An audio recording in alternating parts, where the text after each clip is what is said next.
Have you ever just stopped and wondered what holds our world together? I don't mean in some deep philosophical way, but literally. The roads you drive on, the bridges you crossed, even the clean water that comes out of your tap. Well, today we're diving into the incredible field that makes all of that possible with a personal guide to civil engineering. And our guide for this whole explainer is Akash Srivastava. He's an engineer who I think just hits the nail on the head when he says his work is about something that quite literally shapes the world around us. I mean, that's a pretty big idea, right? So let's unpack it. Okay, so that's a great way to think about it. It shapes our world. But that brings up a really important question, doesn't it? What is civil engineering really? When you get right down to it, what are we talking about? All right, let's get into it. Our first section is all about the world we build. We're going to bust a few myths and really nail down what this is all about. You know, this right here is so important. When most of us hear civil engineering, our minds immediately jump to these huge, massive projects. Giant skyscrapers, super long bridges. And yeah, that's part of it.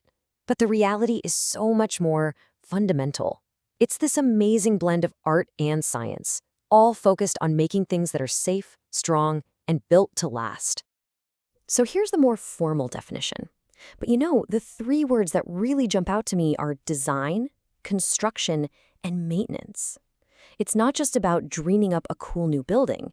It's about the whole life cycle, from the first sketch on a napkin to the nuts and bolts of actually building it, all the way to the decades of work that keep our world running safely. And this is where it gets really personal. We're not talking about some abstract idea here. We're talking about the actual roads you use to get to work, the very house that you live in, and the system that brings clean water to your kitchen sink. It's like the invisible backbone of our entire society. So let's build on that, because the scale of this work is, well, it's truly staggering. Let's get into section 2, from ground to sky, the scope of the work. What's so cool is how logical it all is. The work of a civil engineer, it all starts right from the ground up. I mean, literally, it starts with the soil beneath our feet. You have to understand that first. Then, from that foundation, you can build the roads, then the homes, and eventually, you can reach for the sky. And when we say touch the sky, we absolutely mean it. This whole process is what makes a modern marvel like the Burj Khalifa even possible. Just to put that into perspective for you, its foundation needed over 45,000 cubic meters of concrete. That's more than 110,000 tons. And the support piles had to be driven over 50 meters deep into the ground. I mean, that is civil engineering at its most epic. And to pull something like that off, you need an unbelievable range of knowledge. It's not just one skill. Engineers have to be experts in all these interconnected fields. Take soil mechanics. That's literally the science of figuring out how the ground is going to behave with all that weight on it. Then you've got structural analysis, which is just calculating all the forces, wind, gravity, you name it, that are trying to push the building over. And that's all before you even think about water or traffic or the environmental impact. It's a gigantic, complex puzzle. But why? Why go through all that incredibly complex work? Well, our guide, Akash, brings it all back to this really simple, beautiful core purpose. It's all done for one reason: to make life better and safer for people. That's it. That's the end goal.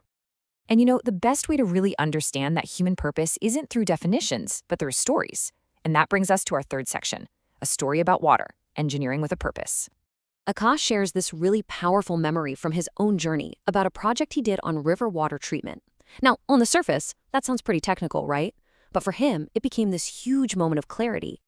And here it is. This is the big insight. He says it made him realize that engineering isn't just about design, it's also about protecting nature. So the whole point is that it's a partnership. The best engineering isn't about dominating the environment, it's about working with it, in harmony. So, where does that leave us? Let's tie this all together in our final section and look ahead. A final question: building our future. So, look, if there's one big idea to take away from all this, it's this right here.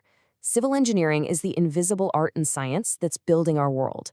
It's the quiet, steady work happening under our feet and all around us. We might not always notice it, but it's absolutely essential to everything we do. And that leads me to the last thing I want to leave you with. We've kind of peeked behind the curtain to see how our world is put together. So the question on the screen is for you. Now that you know this, what part of your world are you going to see differently? That bridge you drive over, the office building you work in, the tap you turn on in the morning? What are you going to notice now that was invisible to you before? Something to think about.